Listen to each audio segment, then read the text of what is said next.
Isang araw, napagpasyahan ng magkumparing sina Juan at Kaloy na dalhin ang kanilang mga alaga papunta sa sabungan upang ipusta ito at maglibang na rin. Kaloy, nakangiti. Paring Juan, maitanong ko lang, habang nakaakbay kay Juan, paano mo malalaman kung may tanga sa sabungan? Juan, nagtataka. Paano? Kaloy, natatawa. Di, kapag may nagdala ng bibe? Ha ha ha ha ha. Kaloy, nakangiti. Ito pa paring Juan. Paano mo naman malalaman kung may mas tanga sa sabungan?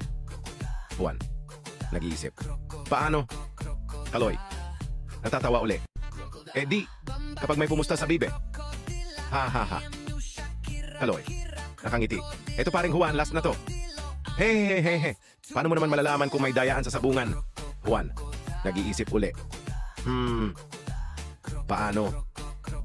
Kaloy, natatawa. Di, kapag nanalo ang bibe, hahaha. Juan, galing mo paring Kaloy ha. Hehehe. Ako naman magtatanong sino naman ang tangang papunta ng sabungan na pupusta pa sa alaga niya? Kaloy, nag-iisip. Bago yan paring Juan ha. Sino? Juan, di ikaw tanga na may dalang bibe. Like, follow, and subscribe.